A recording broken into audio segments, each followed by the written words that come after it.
अच्छा सीबीआई जांच के लिए वो अथी याचिका दायर करवा देते हैं। सर आपसे ऐसा आप सीबीआई जांच के लिए हाई कोर्ट में याचिका दायर करवा दीजिए। बेटा बेटा बेटा बेटा बेटा बेटा एकदम ना बेटा बेटा एकदम एकदम एकदम एकदम बेटी एकदम एकदम एकदम एकदम छोट बहित के तरह एकदम। आप पे भरोसा है सर, आपको हम देखे भी हैं, कल काफी समय से देखे हैं। जो नेताओं को, रसूखदार लोगों को, ये नेता और पदाधिकारी लोग जब तक रहेंगे बच्ची सुरक्षित नहीं है। मेरी लड़ाई इस बेटी को लेके ही नहीं है, इस बेटी के बाद कितनी बेटी शिकार होगी और इसके पहले कितनी बच्ची शिकार हुई है, या इसके पहले बच्ची को दबा दिया जाता है कि तुम यदि आवाज उठाओगी तो तुम्हारा ही भाई बाप तुमको उठा के लेके यहाँ से चला जाएगा, तुम्हारी पढ़ाई खत्म हो जाएगी। बिहार की सरकार कहती है कि बिहार की बेटियां सुरक्षित है, लेकिन क्या सच में बिहार की बेटियां सुरक्षित है? आपको बता दें कि बिहार में लगातार आपराधिक घटनाएं बढ़ती जा रही है और बेटियों की सुरक्षा पर अब सवाल खड़े हो रहे हैं। आए दिन सामने आ रहे हैं कि बच्चियों के साथ दुष्कर्म किया जा रहा है, महिलाओं के साथ, बेटियों के साथ ये सब काम हो रहा है। तो ऐसे में अब सरकार पर ही सवाल खड़े हो रहे हैं कि आखिर सच में क्या बिहार में बेटियां सुरक्षित है? आप इतने सारे बयान देते हैं कि बेटियों के लिए ये लाएंगे, वो करेंगे, बिहार में आज जो है बेटियों को सम्मान दिलाएंगे। क्या आखिर बिहार में बेटियों को सम्मान मिल रहा है? बिहार की जहानाबाद की वो घटना जिसने पूरी बिहार को दहलाकर रख दिया है, नीट की छात्रा की मौत, जिसके बाद परिजनों ने आरोप लगाया कि उनकी बेटी के साथ दुष्कर्म किया गया।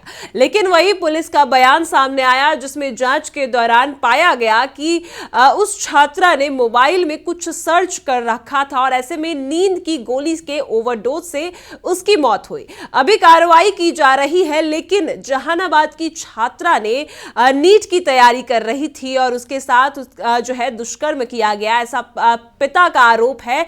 लेकिन वही आपको बता दें कि छात्रा के लिए पूरे जो बिहार की जनता है वो सड़कों पर उतर आई और ऐसे में अब साफ तौर पर कार्रवाई की मांग कर रही है। लेकिन अब पप्पू यादव भी पीड़ित परिवार से मिलने पहुंचे हैं और क्या कुछ कहते नजर आए हैं, आपको हम उनका बयान सुनाएंगे और सरकार से कार्रवाई की मांग कर रहे हैं और सरकार को घेरे में डाल चुके हैं। क्या कुछ उनका बयान है वो भी हम आपको इस रिपोर्ट में सुनाएंगे। नमस्कार, मैं कोमल और आप देख रहे हैं दर्श न्यूज। देखिए, आपको बता दें कि बिहार में आपराधिक घटनाएं बढ़ रही है, वही बिहार की बेटियां कितनी सुरक्षित है ये साफ पता चल रहा है। आए दिन सरकार बयान देती है कि महिलाओं के लिए जो है वो कई सुरक्षित अभियान चलाए जाएंगे और ऐसे में सम्राट चौधरी जो खुद कहते नजर आए थे कि अगर किसी भी बेटी के साथ कुछ भी किया जाता है, अगर किसी लड़के ने छेड़छाड़ भी की तो उसको नहीं छोड़ेंगे, लेकिन यहां बेटियों की हत्या तक की जा रही है और ऐसे में अब पप्पू यादव सरकार पर सवाल दाग रहे हैं और सरकार पर निशाना साध रहे हैं। क्या कुछ पप्पू यादव पीड़ित परिवार से मिलने के बाद कहते हैं और किस तरीके से पूरा परिवार बिलख रहा है, रो रहा है, वो हम आपको सुनाते हैं कि क्या कुछ पप्पू यादव कहते नजर आए। एक ही बेटी थी, एक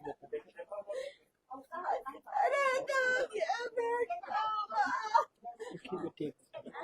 जो भी हो रहा है मेरे साथ अन्याय हो रहा है, अब तक अन्याय हो रहा है, सारे तंत्र भ्रष्ट, सब पैसा पर देख और न्याय अब तक पहले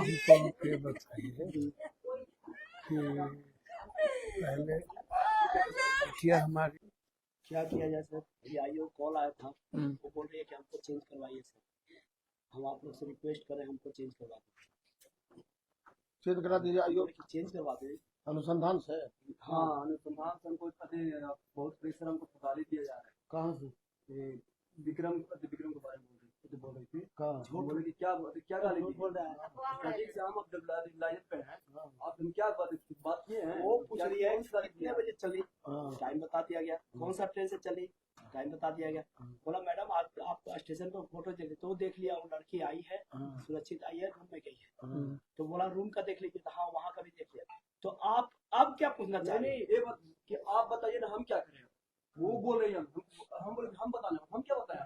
हमने बोला हाँ बोला आप बोली कि रेप हुआ है, नहीं चल रहा है, रेप हुआ है, एसएसपी साहब से मिलिए आप। उसको पता नहीं चला पोस्टमार्टम में। नहीं हमको पता नहीं चला, आगे तो बोले कि आपको पता नहीं चला। जो बात टेप नहीं हुआ, टेप नहीं किया सर, यही तो हम सबसे ज्यादा तो यही मानते हैं कि फोन आ रहा है तो एकदम एक्टिव मोड में रखिए। बिल्कुल बिल्कुल। तो आप लोग उसको करवे मत कीजिए जाके। हम नहीं करेंगे नहीं सर, बार बार वही कर आपके मोबाइल में रात से ना इनके मोबाइल पे 10 कॉल कल हमको हम नहीं आप फोन नहीं ना उठावे मत कीजिए। और 10 बार दरअसल हमको में मुखिया जी हमको फोन किए सबसे पहले, जी पटना हमारे सामने के थे। अच्छा। हॉस्पिटल में नाम था हॉस्पिटल। तो जैसे ही फोन किए हमको, उसके पहले थोड़ी सी हम सोशल मीडिया पर देखे, जैसे ही मुखिया जी फोन किए तो हम तुरंत सामने लाइव हुए और हमने लाइव करके इस मामले को हम तुरंत उठाए। पूर्णिया से आसाम से हम एबे किए थे 2 घंटा पहले, तो लाइव हुए। लाइव के बाद शुरू हुआ प्रतिक्रिया आना।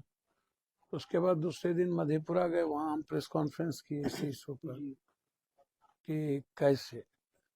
मेनली है कि 1 2 3 4 सवाल ऐसा है कि यदि हम मान भी लें कि एकदम कि लड़की सर्च कर रही थी, तो उसके सरकमस्टांसेस क्या थे, लड़की को क्या कारण था कि लड़की को क्या, यदि परिवार का कोई प्रेशर होगा तब भी लड़की लिखी होगी, या तब भी लड़की बोलेगी कि हमको परिवार से कोई दुख है या हम संकट में हैं। लड़की यदि मोबाइल पर आप कह रहे हैं कि वो देख रही थी 4-5 दिनों से 6 दिनों से, तो उसके पीछे बिना कारण के लड़की तो देख नहीं रही होगी। हम कोई घटना करेंगे या हम मेंटल डिसऑर्डर होंगे, इसका मतलब है कोई न कोई कारण है, या तो घर कारण है या नहीं तो बाहर कारण है। 2 कारण हो सकता है, तीसरा तो कोई कारण नहीं है। घर से कोई कारण नहीं, ना दिखता है ना है ना कोई बात है। कोई प्रेशर नहीं। दूसरी बात, वो लड़की स्ट्रांग थी।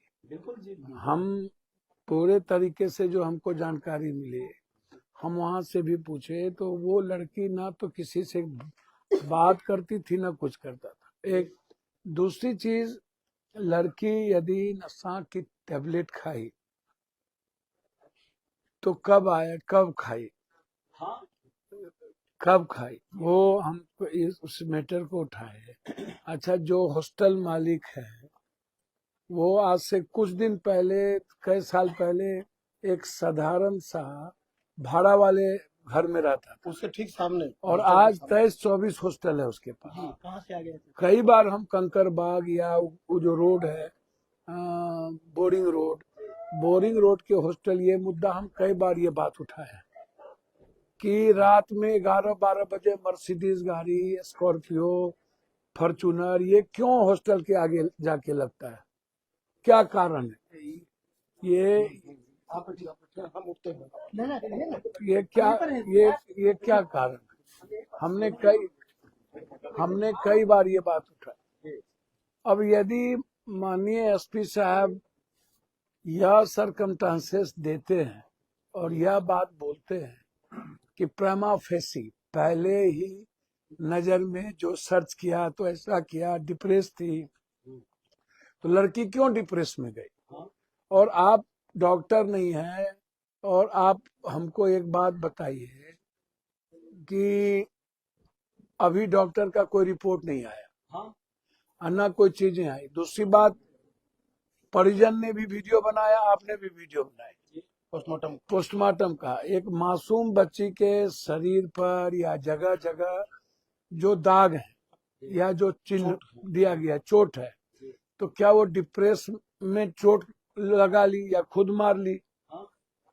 कई ऐसी बातें जो हमारे नॉलेज में भी, या जो चीजें रात भी हमारी कई तरह से बातचीत हुई सोशल मीडिया से, कई टीवी वाले से, तो मुखिया जी को हमने उस दिन भी कहा कि आप बेफिक्र रहिए, इस मामले को हम दबने नहीं देंगे।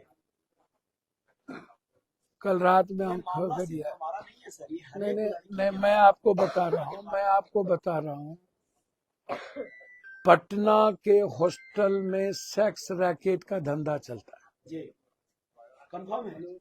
और हम बहुत पहले भी बोले हैं कि बच्ची को किसी कीमत पर हॉस्टल में मत डालिए। हमने कई बार कहा है कि बच्ची को आप अपने से पढ़ाई करने जाता है तो अपने से आप कोई गार्जियन को रखिए, माँ को रखिए, या नहीं तो एक ऐसे सुरक्षित हॉस्टल में रखिए जहां पर लेडीज का इन्वॉल्वेशन हो। लेकिन लगभग खास तौर पर जो बोरिंग रोड में हॉस्टल है, कई दफे इस बात की चर्चा हमने की है। वो कमजोर थी या उसको पैसा नहीं मिल रहा था या किसी को भी, तो कुछ तो लिखती, कुछ तो बात होता, माँ से बात होता या भाई से बात होता या घर में चचेरी बहन से बातचीत होती, कुछ भी नहीं। इसका मतलब है अंशु अग्रवाल जैसे नरभक्षी, सरवन अग्रवाल जैसा और नीलम अग्रवाल जैसा नरभक्षी पूरे पटना में गिद्ध दृष्टि है। जो नेताओं को, रसूखदार लोगों को, ये नेता और पदाधिकारी लोग जब तक रहेंगे बच्ची सुरक्षित नहीं है। मुजफ्फरपुर घटना आपको याद होगा, बालिका गृह आपको याद है, उस लड़ाई को भी हम कहां पहुंचाए और सबको सजा दिलवाए। मेरी लड़ाई इस बेटी को लेके ही नहीं है, इस बेटी के बाद कितनी बेटी शिकार होगी और इसके पहले कितनी बच्ची शिकार हुई है, या इसके पहले बच्ची को दबा दिया जाता है कि तुम यदि आवाज उठाओगी तो तुम्हारा ही भाई बाप तुमको उठा के लेके यहां से चला जाएगा, तुम्हारी पढ़ाई खत्म हो जाएगी। बच्ची अपने पिता और अपने परिवार के डर से कुछ नहीं बोल पाती। हम एक बार हॉस्टल के खिलाफ मामला उठाए तो बच्ची ने हमको चिट्ठी भेजा 200-400। प्लीज अंकल इस मुद्दे को छोड़ दीजिए, नहीं तो हम लोग को यहाँ नहीं रहने। देखिए, आपने सुना है कि पप्पू यादव ने क्या कुछ कहा है। उनका कहना है कि अगर उस बेटी ने, नीट की छात्रा ने, अगर सही में उसकी मौत हुई है, उसके साथ अगर कोई दुष्कर्म नहीं किया गया है, तो इसके बाद इसकी कार्रवाई सही तरीके से होनी चाहिए। और सिर्फ ये जहानाबाद की कहानी नहीं, बिहार की हर वो बेटी इंसाफ की मांग कर रही है जिसके साथ ऐसा काम किया जा रहा है। आपको बता दें कि पप्पू यादव ने यह भी आरोप लगाए हैं कि पटना के जो भी हॉस्टल है, बोर्डिंग रोड के हॉस्टल है, उनमें यही सारे काम किए जाते हैं और बच्चियां बिल्कुल भी सुरक्षित नहीं है। और ऐसे में परिवार को आश्वासन भी दे रहे हैं कि वो जल्द से जल्द उनकी बेटी को न्याय दिलाएंगे, पूरे परिवार को न्याय दिलाएंगे और मुआवजे की भी मांग की है ताकि उनके परिवार पर जो भी आर्थिक सहायता है वो भी पप्पू यादव ने दिया। अब आगे क्या कुछ करने वाले हैं, क्योंकि साफ तौर पर पप्पू यादव का कहना है कि लोकसभा चुनाव में अब सबसे बड़ा मुद्दा जहानाबाद की बेटी का मुद्दा होगा, बिहार की बेटियों का मुद्दा होगा, क्योंकि बिहार में बेटियां बिल्कुल सुरक्षित नहीं है। कभी छोटी सी बच्ची, 4 साल की बच्ची के साथ गंदा काम किया जाता है, तो कभी महिलाओं को घर से ही उठाकर ले जाया जाता है। ऐसे में लगातार ये खबरें सामने आ रही है कि बिहार की बेटियों के साथ ऐसा काम किया जा रहा है और सरकार कहती है कि बिहार में बेटियां बिल्कुल सुरक्षित है। और पप्पू यादव ने पीड़ित परिवार जहानाबाद पहुंचते हैं, पीड़ित परिवार से मुलाकात करते हैं और साफ तौर पर निशाना साध रहे हैं सरकार पर और उन पर ही आरोप लगा रहे हैं कि कब आखिर कार्रवाई होगी। और ऐसे में न्याय की मांग जो है वो तेजी से उठती नजर आ रही है, क्योंकि लगातार प्रदर्शन हो रहे हैं, सड़कों पर उतर चुके हैं लोग और पप्पू यादव ने भी सरकार पर निशाना साधा है और साफ तौर पर परिवार से कह दिया है कि वो अब न्याय दिलाकर रहेंगे। आपने सुना कि क्या कुछ पप्पू यादव कहते नजर आए। फिलहाल इस खबर में इतना ही। आप देख रहे हैं दर्ज न्यूज।